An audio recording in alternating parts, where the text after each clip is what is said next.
compartimos con usted que es importante que la salud mental entre en la agenda pública porque contribuye a romper tabúes que invisibilizan a muchas personas que lo estaban sufriendo en soledad. Los trastornos mentales no son un problema individual ni deben limitarse al ámbito privado.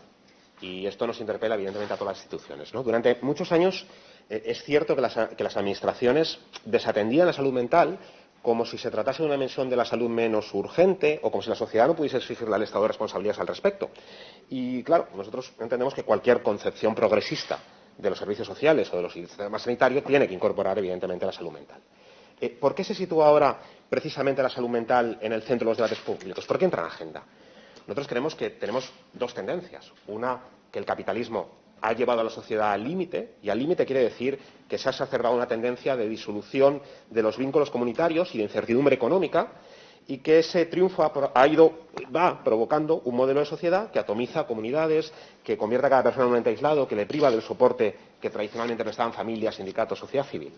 Cuando hablamos de conceptos como flexibilidad o adaptabilidad, en realidad se está camuflando un modelo de relaciones laborales en el que los trabajadores y trabajadoras tienen que aceptar la precariedad y la temporalidad como forma de vida. Si tienes un contrato temporal, el salario no te llega para alquilar un piso decente y no puedes cuidar a tus mayores, lo que te dice el neoliberalismo es que tienes que adaptarte. Si tu único horizonte vital es guardar tus títulos en una maleta y emigrar, dejando atrás tu familia, lo que te dicen es que sonrías. Decía Guillermo Rendueles, no necesitas un psiquiatra sino un comité de empresa. Y adelantaba lo que ha surgido después, que es una industria de la felicidad, del coaching, una happycracia que de alguna manera te insta a ser feliz, pero poniendo la solución de los problemas exclusivamente en el individuo. Y eso es una ilusión. Extraña que en la pandemia se triplicara el consumo, las compras por Internet, y que creciera la adicción en redes sociales a la par que se incrementaban los problemas psicológicos. Bueno, segunda tendencia. Y es curioso, tenemos más amigos y seguidores en redes sociales que nuestros padres o abuelos, pero estamos más solos. Y estamos más solos y, por lo tanto, no tenemos ese apoyo social cuando lo necesitamos.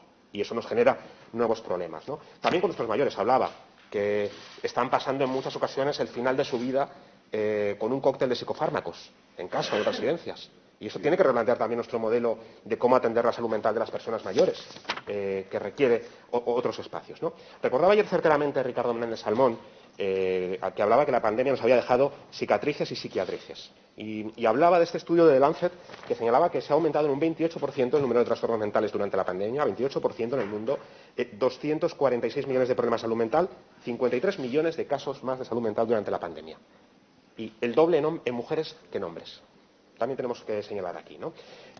Claro, tenemos que responder a este aumento de demanda en salud mental, pero elegir con cuidado nuestra respuesta.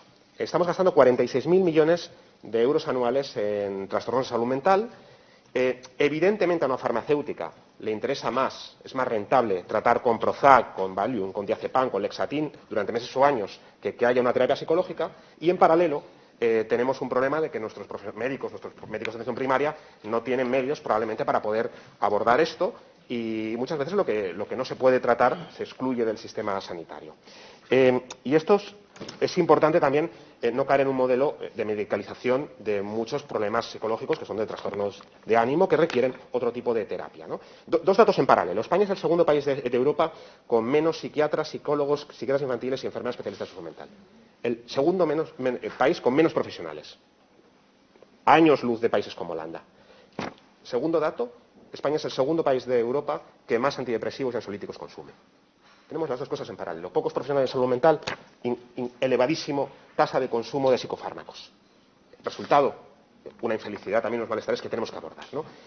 Nosotros les pedíamos durante la pandemia que no era un problema cuantitativo, sino cualitativo, que teníamos que intentar incorporar hasta 200 profesionales de salud mental para llegar a la media europea en nuestro sistema sanitario, ¿no? Sabemos que el 25% de las demandas de atención primaria tienen relación con la salud mental, 25%. En Asturias, más de 4,5 millones de consultas en atención primaria, estaríamos hablando de que 1 millón de las consultas podrían tener relación con salud mental. Ustedes han incorporado 3 psicólogos en el último presupuesto. Lo que quiero decir es, imagínense la magnitud del problema, que podríamos tener hasta 1 millón de demandas relacionadas con salud mental, el conjunto de salud mental, o con 1 millón de... No todas las personas, digo, con diferentes consultas de la misma persona o diferentes situaciones, un cuarto de todas las consultas de atención primaria, y tenemos solamente 3 psicólogos que se hemos incrementado, ¿no? Con lo cual tenemos que hacer muchísimo más. Yo creo que eso lo comparte y tenemos que hacer mucho más también en un ámbito que excede también el ámbito psicológico, ¿no? Porque también tenemos que actuar sobre las causas subyacentes. Por ejemplo, desigualdades. Sabemos que la desigualdad económica y la pobreza afecta a la salud mental. Conocíamos el informe que apareció la semana pasada.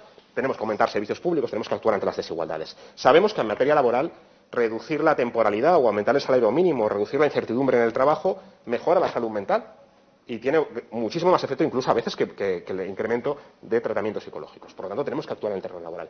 O sea, sabemos que hay más mujeres que tienen problemas de salud mental y que muchas veces puede ser por un incremento de cargas en materia de dependencia, de cuidados de mayores y de menores. Y por lo tanto, si ampliamos los servicios en materia de dependencia y de crianza, podemos aumentar ese apoyo que está recayendo desgraciadamente ahora en muchas mujeres. Con lo cual, actuar en un terreno también de incremento de apoyo de vínculos comunitarios. En definitiva, una posición progresista en materia de salud mental implica quitar el tabú, decir que no es un problema individual ni que debemos llevarlo en privado, incrementar los profesionales, pero también entender que tenemos que ir más allá de medicalizar, actuando en el ámbito comunitario, yendo a causas de problemas laborales, yendo a causas de incremento de apoyo en servicios sociales y, en conjunto, dar una respuesta global. Eso es lo que tenemos que hacer como progresistas, ir mucho más allá de donde estamos a día de hoy.